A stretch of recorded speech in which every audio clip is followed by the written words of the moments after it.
para escuchar.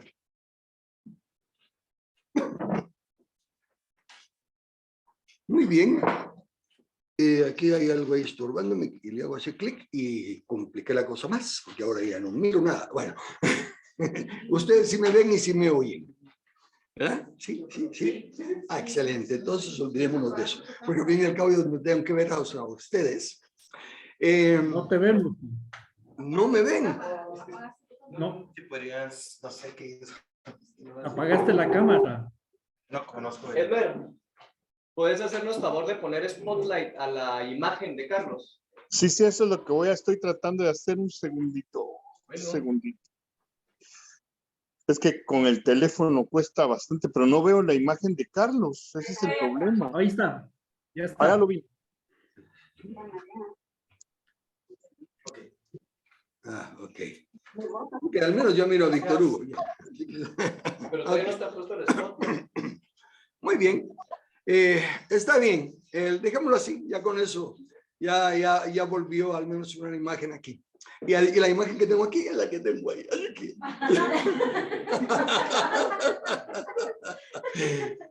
Fíjense que el Capi era el que se suponía compartir hoy, pero todavía está un poquito indispuesto.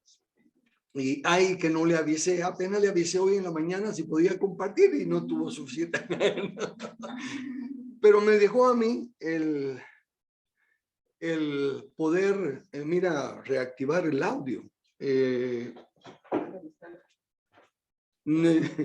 Aquí dice reactivar el audio, pero... Pero sí se ve claro, Carlito. Ahí está, sí. Ah, bueno, ok. Ok, muy bien.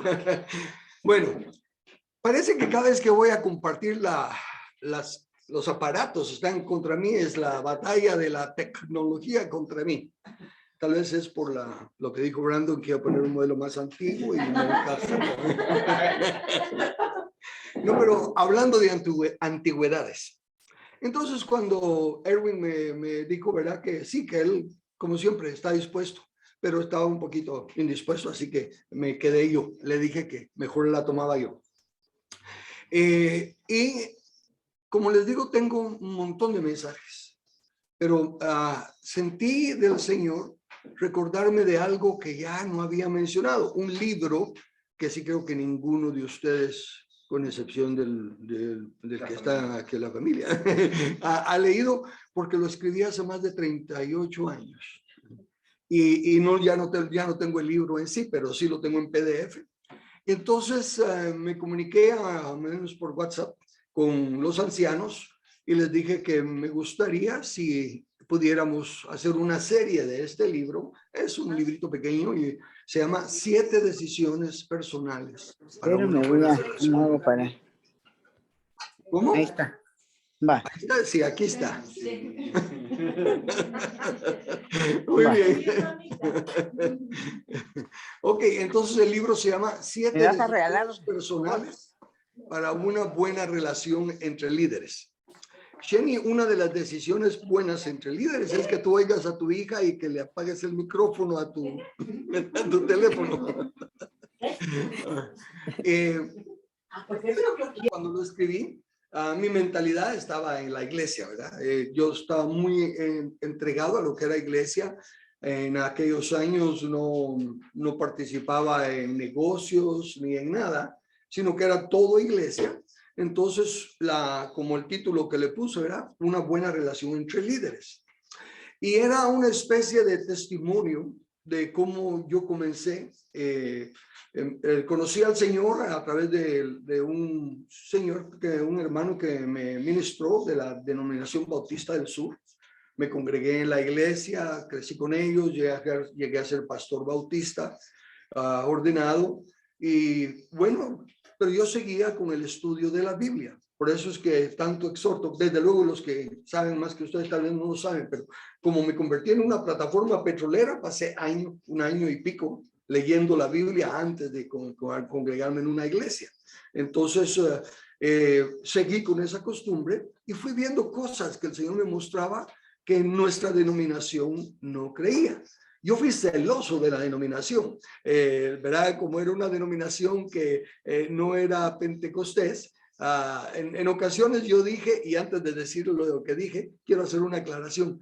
Lo lindo de la misericordia de Dios. Su palabra es verdad y lo que está escrito es así. Pero también Él conoce el corazón de las personas. Él conoce cuando hablamos por ignorancia y nos da la oportunidad de que corrijamos la plana, ¿verdad? Y entonces, en aquel entonces yo era tan celoso, ahí sí que parecía un legalista. Yo decía, no, es que los que hablan en lenguas es pura emocionalismo y todo lo demás, ¿verdad? O sea que pude haber calificado para muchos entre los que blasfemaron al Espíritu Santo. Pero no fue así. Mi corazón era sincero y Dios tuvo misericordia de mí y me fue abriendo el entendimiento y fui creciendo en la Biblia. Y cuando llegué a la convicción de que la Biblia enseña que la iglesia es gobernada por una pluralidad de ancianos, en ninguna parte aparece una iglesia gobernada por un pastor. Entonces yo hablé a la congregación y les dije, miren, yo no soy pastor. El pastor es un don de Efesios 4 que yo no tengo. Y yo soy lo que la Biblia llama un obispo, un anciano, y necesitamos ser equipados por el ministerio quíntuple y formar un consejo de ancianos. Y así empezamos. Pero esa transición, después de años de estar en una denominación, fue bastante difícil. Ahora, viendo para atrás, chistosa, pero en aquel entonces era bastante frustrante. Y es el hecho de que el decirle a los hermanos que formáramos un consejo, y todos los del consejo eran jóvenes, ¿verdad? Yo era joven también porque comencé a pastorear a los 23, 24 por ahí, ¿verdad? Y entonces los compañeros de mi consejo eran jóvenes de los cuales yo había sido el pastor jóvenes, y éramos amigos. Entonces prácticamente, aunque tenía consejo, el consejo decía sí a todo lo que yo hacía. Entonces, pero cuando empecé a ver que no, eso no era consejo, ¿verdad? El tener una cantidad de personas no significaba que se tenía consejo, porque prácticamente no presentaban otras alternativas a lo que yo decía, no añadían o no me hacían recapacitar en algo. Y eso fue lo que me llevó a tomar estas 7 decisiones para poder trabajar y tener armonía, porque ya se pueden imaginar los conflictos que se dieron cuando finalmente les dije, miren muchachos, así no funciona el consejo. Y ustedes me están diciendo sí a todo lo que yo presento en el consejo. Entonces, ¿qué vos? Ustedes tienen que ver algo malo que yo estoy diciendo o corregir algo, ¿verdad? No es simplemente decirme sí. Y la cosa se puso que de ahí en adelante a todo lo que yo decía estábamos. Y ese proceso fue el que me moldeó y llegué a esto. Leíamos 7 decisiones personales para una buena relación entre líderes, pero ahora con la luz que ya tengo, me doy cuenta que como son principios, estas 7 decisiones funcionarían para una buena relación entre matrimonio, una buena relación entre padres e hijos, una buena relación entre en el trabajo, en fin, son principios que funcionarían para una buena relación entre cualquier organización, entre cualquier grupo de personas que tengan que trabajar juntos. Y lo escribí, como les digo, hace más de 38 años y me baso en lo único que dijo Dios que no era bueno. Se recuerdan, ¿verdad? Y yo digo ahora con el entendimiento, lo que Dios dijo fue, no es bueno que el hombre sea independiente. Porque si hablamos de que no es bueno que esté solo, bueno, han oído, ¿verdad? Personas que dicen, estoy en medio del mundo, pero me siento solo, ¿verdad? Entonces no es la soledad de uno. Y la palabra solo, yo agarré otros textos en otras pláticas para mostrar que no significa solo de unidad. Porque dice, por ejemplo, que Abraham tomó una cantidad de ovejas y las puso solas o aparte para hacer un trato con un rey. Entonces eran como 12 ovejas, o sea que no estaban solas, pero es la misma palabras, aparte y solas. Lo que quiere decir entonces es independiente, están aparte para una situación solo ellos. Y comencé en la introducción del libro. Pongo uno de los principios bíblicos que tenemos que tener claro, es que la palabra de Dios establece el orden o diseño para las instituciones por él establecidas. Y que no importa la sinceridad de la persona, si ésta no se apega a las ordenanzas de Dios, aunque sea por ignorancia, sufre las consecuencias y obviamente no disfruta los beneficios, como el caso del rey David, con todo su corazón, con todo el gozo y el regocijo, danzando delante del arca y todo lo demás, pero por no buscarle según su ordenanza, muerte de Usa, miedo de David y frustración. Entonces, en estos principios, lo que debemos de considerar es eso, que nuestra sinceridad no es suficiente. Por eso es importante el estudio de la palabra. Y aunque la familia es la base fundamental de la sociedad, en realidad, cuando todo comenzó era Dios y digamos la familia, Adán y Eva. Pero o sea que Dios estaba también primero y ahora la iglesia es la voz de Dios. Por lo tanto, aunque la familia es tan importante, la iglesia es la responsable de enseñar cuáles son las directrices que Dios da para la familia. Y Cristo instituyó el patrón bíblico de la pluralidad del liderazgo. Repito esto porque aunque nosotros lo sabemos, con el favor de Dios, cuando otras personas vean esta transmisión y no hayan oído esto que voy a decir, al menos lo consideren. Efesios 4:11 dice, y él mismo, refiriéndose a Jesús, constituyó a unos apóstoles, a otros profetas, a otros evangelistas, a otros pastores y maestros, y los constituyó para equipar a los santos. En la Biblia no hay jerarquía. La tendencia de querer tener el primer lugar es la que ha llevado a muchos a poner al apóstol en primer lugar, ¿verdad? Y es la cabeza. Y hasta se dice misterio apostólico. ¿Pero qué es apóstol? En su significado general es un enviado. Entonces los 5 son un ministerio apostólico, porque los 5 son enviados por Cristo para equipar al cuerpo. Y el apóstol necesita ser equipado por profetas, evangelistas, pastores y maestros, porque es también un siervo que tiene que ser equipado. Cualquiera de los 5 ministerios es incompleto en sí. Dios nos dejó que todos dependamos los unos de los otros. Y pienso entonces que estoy encontrando más luz en cuanto a cómo poder ser equipador en estos días. Porque he oído algunos dicen, bueno, nosotros no tenemos más que maestro, ¿verdad? ¿Dónde está el apóstol? ¿Dónde está el profeta, el evangelista? Y ciertamente necesitamos esos dones. Pero me puse a considerar que uno de los requisitos del anciano dice que sea retenedor de la palabra fiel tal como ha sido enseñada. Y ahora, habiendo tantas grabaciones que se pueden ver en YouTube y en otros canales, si el requisito es ser retenedor de la palabra fiel, muy bien podemos poner a un profeta, escuchar la enseñanza de un profeta y aprenderla y ser retenedores fieles de la palabra. No lo tuvimos entre nosotros, pero sí tomamos la enseñanza. Y oír a un evangelista, y oír a un pastor, ¿verdad? Y oír a un apóstol. E ir tomando esas. Yo creo que todos oímos a otras personas en videos y todo. Bueno, hagamos el propósito de buscar a algún apóstoles. Hay bastantes. Así que creo que de eso no hay mucho que buscar. Pero, por ejemplo, buscar un profeta y oigámoslo a ver que si en realidad nos inspira a la profecía, porque recuérdense que la función del ministerio quíntuple es transmitir a la congregación el don que Dios ha impartido. Mi carga, mi llamado, mi misión es motivarlos al estudio de la palabra, a hacerles ver la importancia del estudio de la palabra. El apóstol pues tiene que motivarnos a la visión del reino, a entender el misterio escondido y todas las demás cosas. El profeta, lo que Dios está diciendo para estos momentos en que estamos viviendo. Y porque yo digo que el apóstol es como la visión, pero está limitada a lo que tiene adelante. Y el profeta es como la audición, el que oye, y entonces puede oír si nos hablan por atrás o si hay sonidos por atrás y balancear al apóstol. El evangelista como es el de más largo alcance, pero el evangelista no es para que ande haciendo campañas de evangelismo,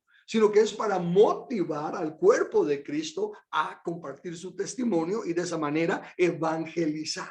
a todo el mundo. Y el pastor tampoco es el que está cuidando de nosotros, es el que enseña a la congregación, porque el ideal es esto: cuando cada uno de nosotros comparte a un amigo, a un familiar, y este amigo o familiar se entrega a Cristo, entonces nosotros tenemos que ser sus pastores, en el sentido de hermanos mayores. Pues si él es nuevo en la palabra, aunque sea mayor que nosotros en edad, nosotros somos mayores en el espíritu y tenemos que enseñarle. Es decir, yo no sé mucho, pero plano sabemos más que el que se acaba de convertir. Y ahí es donde se empieza a desarrollar. Luego el domingo en la congregación, pues todos recibimos una edificación general, pero el evangelismo tiene que ser uno a uno. Y no es el evangelista el que evangeliza. El evangelista es el que equipa a que nosotros evangelicemos. Y lo mismo con el maestro. Bueno, entonces, en la introducción al libro aludo a que la tradición o costumbre es un estorbo muy grande. Eso puse como uno de los capítulos del libro. Y cuando escribí el libro, pues me refería a la tradición, ¿verdad? A la tradición que traemos, pero no me había percatado cómo ahora del curso de este siglo, ¿verdad? Esa es la tradición. En Jeremías 13:23 dice: ¿mudará el etíope su piel y el leopardo sus manchas? Así también podréis vosotros hacer bien estando habituados a hacer el mal. Y en la definición de curso vimos que es un procedimiento establecido y ordenado, y dice una manera habitual. O sea que lo que ahí está diciendo en Jeremías es: ustedes están en la corriente de este siglo. Ya lo estaba diciendo desde antaño, pero desde luego se traducía de otras maneras en el Nuevo Testamento. Conociendo que el enemigo no es creador de nada, eso es importante repetirlo. El enemigo no inventa nada. ¿Qué hace el enemigo? Es astuto. Y él sí toma en serio, él sí sabe que la palabra de Dios no vuelve vacía. Entonces él toma lo que Dios ordena que nosotros hagamos y lo pone en práctica. Por eso es que andan ahí de dos en dos, por eso es que están más unidos.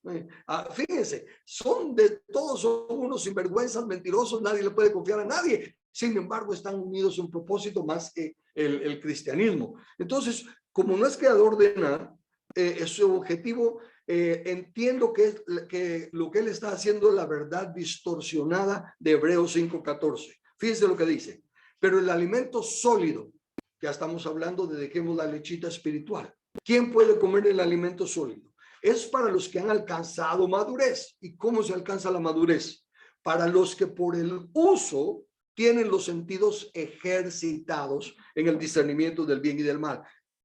El enemigo tiene al mundo preso, habituado a hacer el mal, y la Biblia dice: nosotros debíamos estar habituados a hacer el bien, ¿verdad? Por el uso, discernir, ¿verdad? Esto es bueno, esto es malo. Dios no quiere que conozcamos, porque conocer implica acción.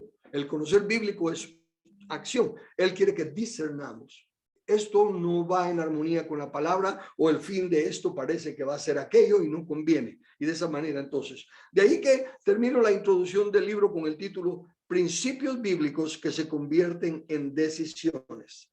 Todos tenemos algunas convicciones, algunas decisiones, y si las creemos y no están causando daño, pues podemos seguir adelante con ellas, pero no las podemos imponer en otros. Sin embargo, si son principios, sí los podemos compartir, porque son para todos en general. La primera decisión, entonces, cuando ya tenía yo que trabajar en equipo con mi grupo, fue: número 1, reconozco que no soy independiente. Al entender eso, sabía que si no soy independiente, tengo que aprender a trabajar con estos, ¿verdad? Y no simplemente a ver cómo los tolero, cómo los soporto, porque si no, eso no sería trabajar en equipo, sino que sería tolerarnos o aguantarnos. No, tengo que reconocer, uno, si no soy independiente, los necesito. Y ya no voy a estar preocupado de si siempre me llevan la contraria. Voy a oír por qué me llevan la contraria y voy a tratar de buscar cuál es la razón para trabajar ahí. Primera de Corintios 12, del 12 al 27, habla de que todos, como parte del cuerpo, Si un miembro se duele, todos se duelen. Y si un miembro se goza, todos reciben alabanza o todos se gozan con él. Entonces, el meollo de esta primera decisión, porque hoy solo voy a dar la introducción a los 7, el meollo de este primero es reconocer que nuestras acciones tienen consecuencias para más gente, para bien o para mal. Si hacemos lo que es correcto, aunque no lo sepamos, algunas personas están sacando el beneficio. Si hacemos lo incorrecto, aunque no lo sepamos, estamos dañando a personas. Y con eso trabajé. Luego, si no soy independiente, ¿cómo, sin perder mi individualidad, cómo voy a trabajar en este equipo? Entonces, el principio número 2 es, la decisión número 2 es, enfatizaré la unidad. La unidad es sumamente importante en la Biblia. Un pecado que Dios castiga más que aún el adulterio y que otros es la división. Cuando yo fui acusado injustamente en el último ministerio en el que estuve, pues llegaron los líderes del Consejo del Norte y me dijeron: Carlos, sabemos que no tienes la culpa, pero no podemos apelar a estos otros porque no cambian, pero a ti te podemos apelar, que te humilles para que quiten la prohibición que tienen de que vengas a predicar aquí al norte, Estados Unidos, México, Canadá. Nosotros sí queremos oír de ti. Pero bueno, ¿y qué tienen contra mí? Tienen 3 cosas contra ti. Primero, primero que fuiste rebelde. ¿Eh? Y dije, bueno, puedo aceptar que fui rebelde a ellos. Puedo aceptar que fui rebelde a ellos, no a Dios, no a la Biblia, pero a ellos, va, está bueno, lo acepto. ¿Qué otra cosa? Dicen que al que pusieron ellos de líder, tú lo heriste, lo ofendiste porque le dijiste: mira, no te queremos aquí, regresate a tu pueblito. Y yo digo, esa fraseología ni la uso yo, ese no es mi lenguaje. Pero bueno, puedo tomar el concepto de la Biblia que dice: si tu hermano tiene algo contra ti, y puedo ir y hablar con él. ¿Y cuál es la tercera? Dicen que dividiste la iglesia. No, lo siento. No puedo aceptarla ni siquiera en broma, porque eso es una cosa que Dios condena grandemente, ¿verdad? Entonces, de ahí que al no ser independiente, quise trabajar en la unidad. ¿Cómo hacer que podamos ser? Significa que no pierdo mi individualidad, como les digo, trato de hacer que todos los del consejo seamos uno. Y como les digo, eso era pensando en iglesia, pero se aplica a familia y a otras cosas. Esa búsqueda de la unidad, encontré que lo que tomó poder trabajar la unidad fue la tercera decisión. Cuidaré de establecer la autoridad de mis hermanos, no la mía.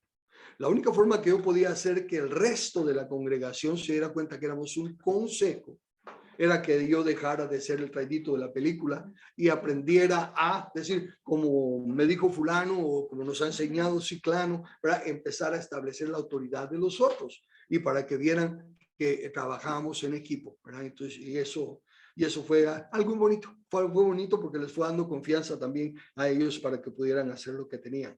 Y para que quedara claro que no era una mera adulación, ni tampoco era una estrategia nada más para que el grupo se levantara, entendí otra cosa. Para que fuera sincera mi exhortación y mi ayuda y mi edificarlos a ellos, yo necesito, la número 4, decisión número 4, necesito andar en transparencia.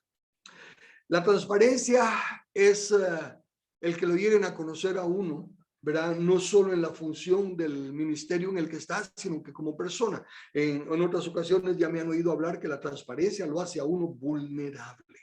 Porque cuando uno es transparente, pues es fácil que le miren las 80,000 cucarachas que hay detrás, ¿verdad? Y entonces se puede ser herido. Pero eso es parte de la única forma.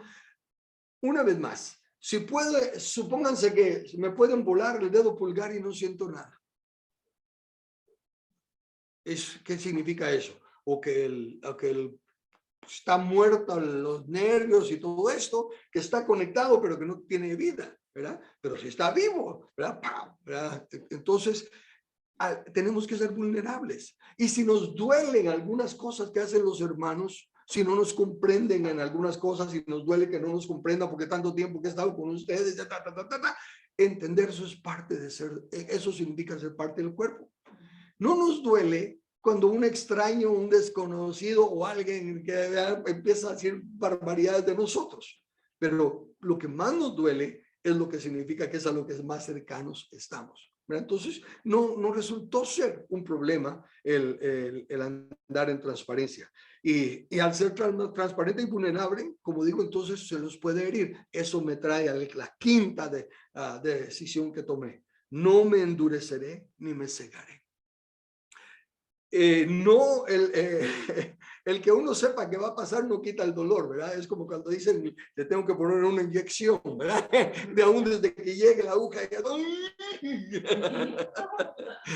Pero al menos uno se predispone. Va a doler, pero lo tengo que aceptar, ¿verdad? Entonces también en nuestras relaciones, tristemente, mientras aprendemos a manejar mejor nuestra comunicación y todo lo demás, nos herimos, ¿verdad? Se recuerdan, ya yo he compartido que le dije a Lili, ¿verdad? En una ocasión, después de un incidente que Dios me mostró algo, le dije, Lili, ¿tú me quieres herir? ¿Verdad? Yo digo, Carlos, ¿qué te pasa? ¿Verdad? Yo no te quiero herir. Yo dije, no, yo lo sé, pero ¿y crees que yo te quiero herir? No, tú no me quieres herir. Bueno, entonces, ¿por qué nos herimos? Por tontos. ¿Por qué? Porque no hemos aprendido a manejar los principios que Dios pone para que podamos solucionar las cosas y comunicarnos. Entonces, eso me lleva a la sexta decisión. Tendré como meta el andar en amor con mis hermanos. Y eso me hizo el propósito de decir, yo sé que mis hermanos me aman. Cuando aparentemente estén haciendo algo que me ofende, cuando aparentemente piense yo que se están poniendo en contra mía, voy a pararme y meditar, no es esa su intención, porque yo sé que mis hermanos me aman, ¿verdad? Y yo me propongo también andar en amor con ellos. Y la corrección en amor, de hecho, dice que vale más la corrección manifiesta que el amor oculto, ¿no? Entonces, esas convicciones y decisiones que yo tomé empezaron a cambiar el consejo. Empecé, bueno, falta una y entonces les doy el testimonio de lo que quiero decir. Y la última, si en realidad a mis hermanos, si en realidad los quiero honrar, y no por, como digo, no solo por sobaleva, sino que para valorar la sabiduría que Dios ha puesto en cada uno de ellos, entonces la última decisión que tomé fue, no impondré mis ideas. Sabiendo que tenía el favor ante ellos, sabiendo que tenía el reconocimiento y el amor de ellos, hubiera sido fácil manipularlos, pero hubiera sido fácil soltar mis ideas con cierta autoridad, pero no, entonces no tendría sentido. 7 decisiones que tomé y el resultado fue glorioso. La conclusión del libro, pongo yo aquí, mas la senda de los justos es como la luz de la aurora que va en aumento hasta que el día es perfecto. Son las decisiones personales estas y como todo principio, primero se aprende por obediencia y esto es importante. A veces no queremos hacer algo, yo lo dije y lo he oído bastante, no, es que yo no quiero ser un hipócrita. Si no lo siento o si no lo... Después aprendí que qué importa lo que siento. hay que obedecer la palabra, ¿verdad? Y entonces cuando se actúa aún por obediencia, eventualmente, ¿qué fue el texto que leímos? A los que por el uso tienen los sentidos ejercitados en el discernimiento del bien y del mal. Entonces me propuse estas 7 decisiones y empezamos a trabajar y llegamos a formar un equipo lindo, un equipo que sí me respaldó, pero no fue, como digo, por manipulación, sino porque vieron que sí yo estaba siendo sincero en lo que estaba tratando de hacer. En el aspecto de los problemas, aparte de que me iban a la contraria, en todo prácticamente, llegó un momento en que hablando en el consejo, le dije, mi carrito ya estaba fallándome mucho y todo, necesitaba cambiarlo y todos estaban de acuerdo que sí que necesitaba cambiarlo. Y entonces uno de la iglesia que trabajaba en una venta de autos me dijo que me había conseguido un buen trato.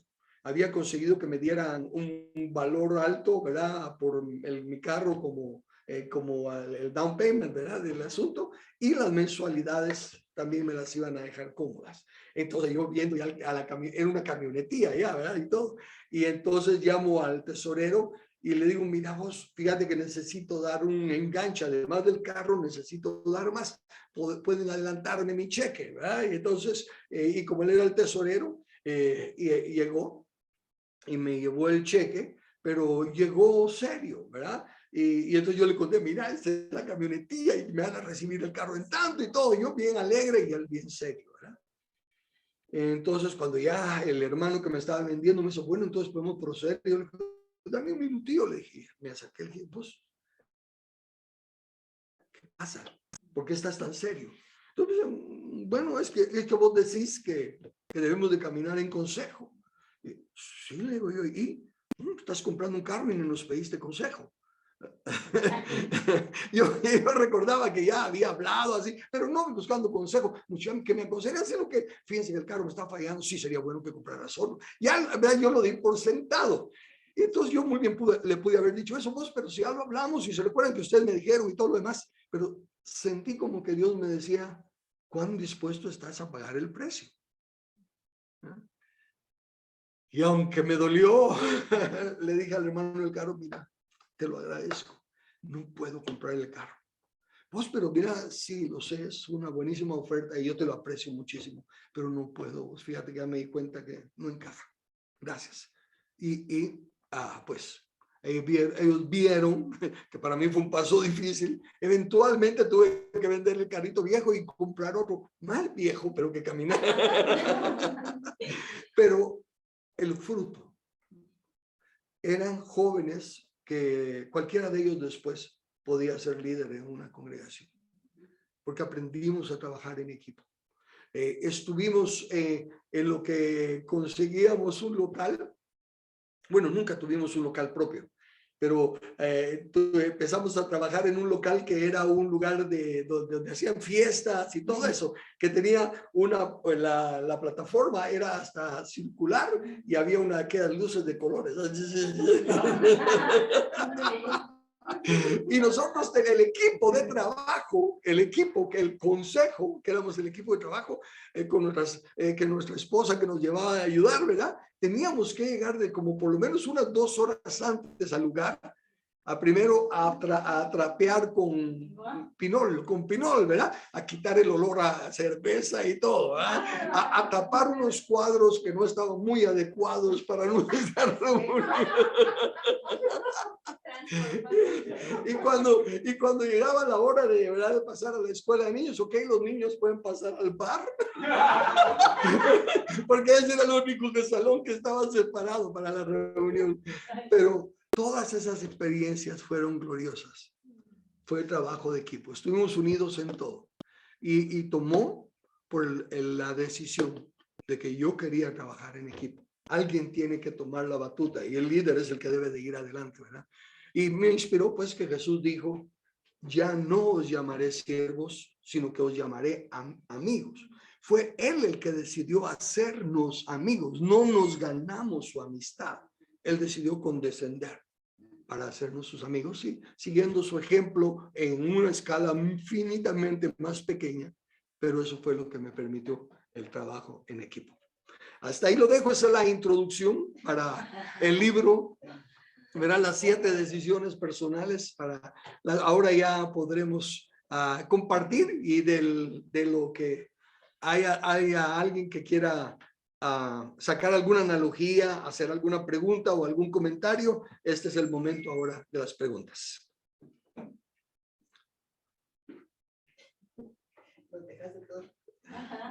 Y yo me miro a mí mismo y mí mismo no me quiere preguntar nada. ¿Hay alguien que esté? Dale, Víctor Hugo. Solamente me imagino que más de alguno, como yo, ¿sí? Tú puedes mencionar como título las 7 decisiones, solo como título. Perdón, ¿la puedo mencionar las 7 decisiones? ¿Qué? Como títulos, nada más, digamos, no Que ser- cambie. Que te la repita. solo los títulos. Sí, los títulos. Sí. La primera es reconozco que no soy independiente. La segunda es enfatizaré la unidad. La tercera es cuidaré de establecer la autoridad de mis hermanos, no la mía. La cuarta es necesito andar en transparencia. La quinta es no me endureceré ni me cegaré. La sexta, tendré como meta el andar en amor con mis hermanos. Y la séptima, no impondré mis ideas. Ok, gracias. Gracias a ti, Víctor Hugo, por esa buena observación. Él está poniendo en práctica los principios, porque él lo hizo precisamente porque yo no lo hice. Gracias, Víctor Hugo. Carlos, Sí, tú estabas hablando acerca de que del apóstol es como la visión, que el evangelista es como el motivador, el profeta es como como la audición, y que el pastor es el que enseña. Pero no escuché bien lo del maestro, de los 5. ok. El pastor, más que enseñar, es el que nos hace tener el corazón de pastor.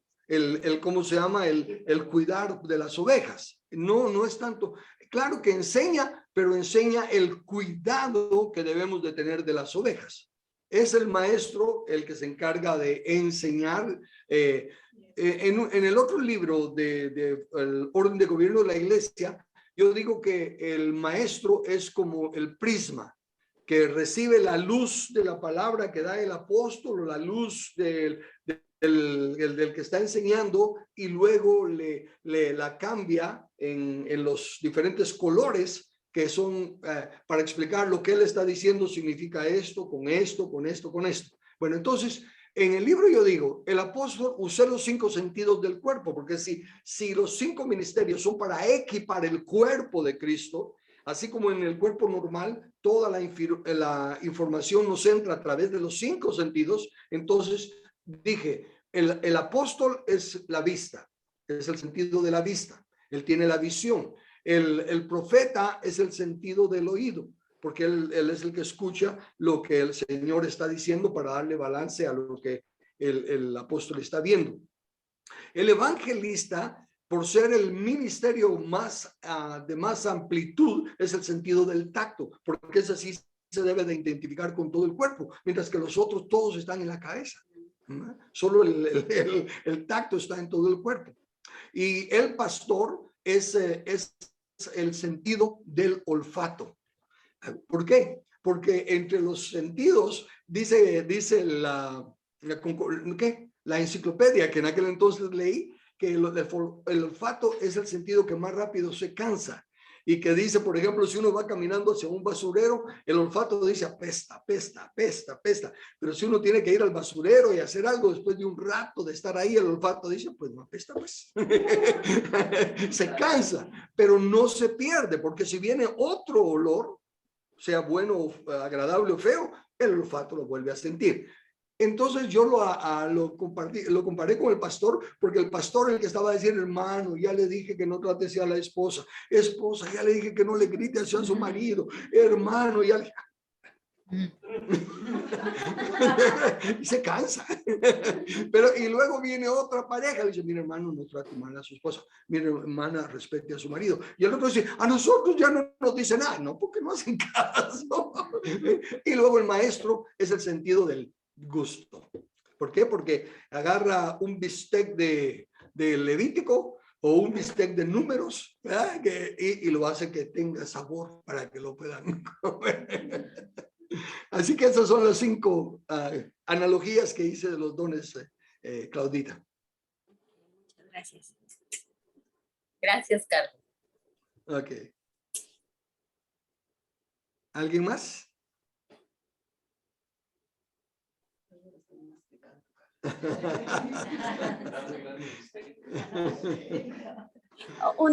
Otra pregunta. ¿Un pastor puede también ser un maestro?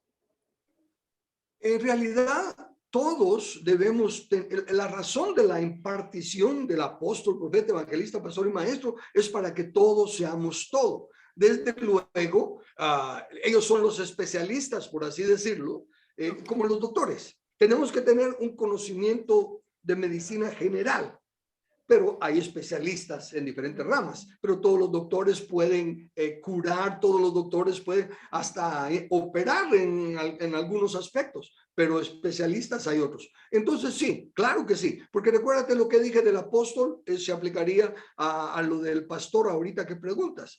El pastor necesita ser equipado por un maestro para enseñar también. Y el maestro necesita ser equipado por un pastor para tener ese cuidado de las ovejas. O sea que sí, la función la debemos hacer todas. Y si estamos en una situación que, por ejemplo, somos los que estamos ahí en un lugar donde la mayoría no son creyentes, o no, entonces ahí tenemos que dejar que el Señor nos use como apóstoles, como evangelistas, como pastores, como maestros, ¿verdad? Lo que hemos estado recibiendo. Por eso dice que sea fiel retenedor de la palabra como ha sido transmitida, para que pueda aconsejar a otros, dice claramente. Sí. Y allá en la iglesia de zona 16, ¿alguno tiene alguna pregunta? Y en función de recibir a través de YouTube y esas cuestiones que hoy por hoy están, que lo mencionaba al inicio, seguramente existe un ABC No va a seguir para poder escuchar, porque al final sí, no podemos escuchar cualquier cosa. Habrá otro libro por ahí que nos ayude en este sentido. Ok, no, pero el punto, bueno, sí lo hay, porque en los libros que hemos escrito, por ejemplo, el de membresía en la iglesia, tenemos un librito que de ese sí creo que todavía tenemos, ¿verdad? Sí. Membresía en la iglesia, y ahí ponemos cuáles son los requisitos que una persona tiene que tener para calificar como miembro de la iglesia, y eso a su vez le sirve de filtro para ver si lo que está oyendo apoya, alimenta o le resta a lo que deben de ser las características de un miembro de la iglesia. Okay. ¿Ese PDF nos lo puede pasar o va a dar toda la enseñanza y al final nos lo va a mandar? De las 7 decisiones, bueno, ya se lo mandé al resto de los ancianos, ¿verdad? Y también para que porque no lo voy a dar yo todo, ¿verdad? Yo simplemente estoy dando la introducción, por eso lo generalicé, pero ellos me lo van a ir dando. Entonces, cuando se termine, claro, lo que es más, voy a considerar que me dice el consejo, si lo enviamos desde antes para que lo lean y que sea más fácil, ¿verdad? Ajá, sí, ya tienen las preguntas. Ok, Víctor Hugo, ¿tú querías decir algo? Sí, de acuerdo a lo que tú mencionaste al acceso en la tecnología a escuchar a otras personas, mi consejo es siempre que pongamos un filtro, que obviamente conozcamos la escritura y no le demos cabida a aquellos que nos puedan meter otra doctrina.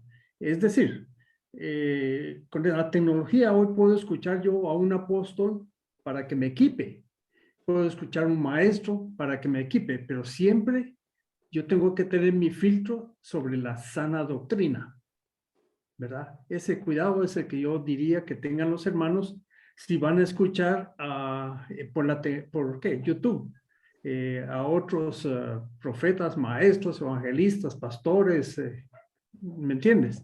Sí. Solamente que cuiden que lo que están escuchando sea correcto. Exacto. Para que no se vayan a desviar. Gracias, Víctor Hugo. Sí, pues solo enfatizando. Noten, por ejemplo, yo estoy en Facebook, ¿verdad? Y entonces para muchos que no son de nuestra congregación, están escuchando a uno que se dice ser maestro, ¿verdad? ¿Qué filtro tienen ellos para juzgarme, ¿verdad? Y cuánta disposición tienen los que oigamos, como la tengo yo, de ser corregido, ¿verdad? De que se me pueda llevar la contraria y que me muestren que estoy equivocado. Pero el mayor consejo sería, puesto que somos un cuerpo de una iglesia local, ¿verdad? Al oír algo que nos parezca o difícil o diferente, pues a acercarse a nosotros, al consejo de la iglesia, para que, óigame, ya oyó usted a fulano de tal, la doctrina tal y tal, y nosotros poder dar nuestro consejo de por qué si consideramos que está buena, aunque se mire difícil, o por qué la miramos difícil porque no está buena. Entonces, pero sí, yo lo que quiero decir con esto es que tal vez, Víctor Hugo, lo que podemos hacer es nosotros como consejo, si sabemos de alguien que consideramos un buen profeta o que consideramos un buen pastor o algo así, al menos o oírlo nosotros y luego, si es algo que nos está enriqueciendo, compartirlo con la congregación o a darle luz verde a los hermanos para que también lo escuchen. Pero sí, como tú dices, definitivamente hay lobos con piel de ovejas y necesitamos tener una base de la doctrina sana. Gracias, Charlie. Ronnie, me dicen que tú estás ahí listo, así que adelante. Buenas noches, don Carlitos. Buenas noches. Tenemos una consulta. Sí, dime. Las mujeres, ¿qué papel jugaríamos en este conjunto de talentos o dones con el que el Señor equipa a su pueblo? No sé qué rol jugaríamos nosotras. Mira, mi entendimiento y el que tenemos en el consejo es que en cuanto a los ministros, encontramos en la Biblia que son varones. ¿Por qué? Porque la iglesia es la familia de la fe. ¿Ves? Sigue la analogía de familia. Y entonces Pablo dice que el único misterio que está ahorita funcionando es el misterio de Cristo y la iglesia. Y que el esposo representa a Cristo y la iglesia y la esposa representa a la iglesia. Consecuentemente, nunca la iglesia va a tomar el puesto de Cristo. Nunca la iglesia, en este caso, nunca la mujer va a tener autoridad sobre el hombre en aspectos eclesiásticos y familiares. Una mujer puede ser la jefa, puede ser la dueña de una empresa y tener autoridad sobre los empleados, pero ahí ya estamos hablando de funciones, no de sexo. No es de que la mujer tiene autoridad sobre el hombre, sino que la función es la que tiene autoridad. Pero en cuanto al ministerio, no encontramos nosotros en la Biblia respaldo para que una mujer tenga uno de los ministerios. Yo sé que hay profetisas, hay esto y lo otro, por eso, como digo, pero es más que todo por la corriente de este siglo, no porque la Biblia haya cambiado. Entonces nosotros respetamos, porque tenemos que respetar la decisión de todos, pero en nuestra opinión, nosotros no reconocemos la autoridad en una mujer en el ministerio. Muchas gracias, don Carlitos. Charlie. Sí. Podríamos decir que quizás en la parte eclesiástica la mujer podría llegar a ser hasta alguna buena ayuda para el hombre si el hombre no está captando un mensaje de Dios y la mujer tenga la habilidad por ser equipada, por ejemplo, como maestra, pues no siendo maestra, sino que tenga el don ejercitado de maestro y que pueda interpretar más fácil una parte de la Biblia que el hombre todavía no pueda comprender y pueda hacer su ayuda. Es decir, la mujer va a hacer que el hombre salga y ella va a dejar que él tome ese lugar. ¿Me entiendes? Sí, mire, una vez más, en la individualidad, una mujer puede sobrepasar en conocimiento y en habilidades también al marido, si vamos a ponerlo primero en el matrimonio. Pero eso no significa que tenga autoridad sobre él. Aconsejando una pareja de jóvenes, le dije a la señorita que pensaba casarse, le dije, tú tienes un gran liderazgo, eres una mujer emprendedora. Tu esposo no es tan líder y tan emprendedor, pero si te casas, recuérdate que es la cabeza. Y que tu habilidad sea para hacerlo sobresalir a él, tal como la mujer virtuosa de Proverbios 31. Fíjense todo lo que dice que hace esa mujer. Ella es la que administra la casa, ella es la que administra los negocios, ella es la que cuida de que los criados o la ayuda doméstica estén bien, la que mira que los hijos estén bien, en fin, todo dice de ella. Y luego dice, su marido es conocido cuando se sienta con los ancianos a la puerta de la ciudad. Ella lo que hace es exaltar a su marido. Entonces, eso sí, eso no limita el crecimiento, la espiritualidad, ni los dones de una mujer. Es como dije en el domingo en la prédica, ¿te recuerdas cuando hablé, por ejemplo, de los divorciados varones que ya no deben de tener el título de ancianos? Pero eso no les quita que puedan ser hermanos mayores, que pueden aconsejar a los hermanos menores. Lo mismo con las mujeres. La Biblia dice que las mujeres adultas, él dice las ancianas, pero ancianas en edad, no en función. Que las ancianas le enseñen a las mujeres más jóvenes cómo amar a sus esposos, cómo educar a sus hijos, y ahí tienen ya, porque si logran fortalecer las familias, están haciendo una tremenda tarea, que es la que todos estamos tratando de hacer.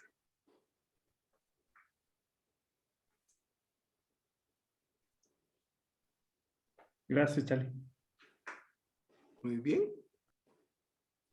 Ok, entonces esto solo fue la introducción. En los próximos martes ya se estarán tomando los principios paso a paso, uno a uno. En los próximos viernes.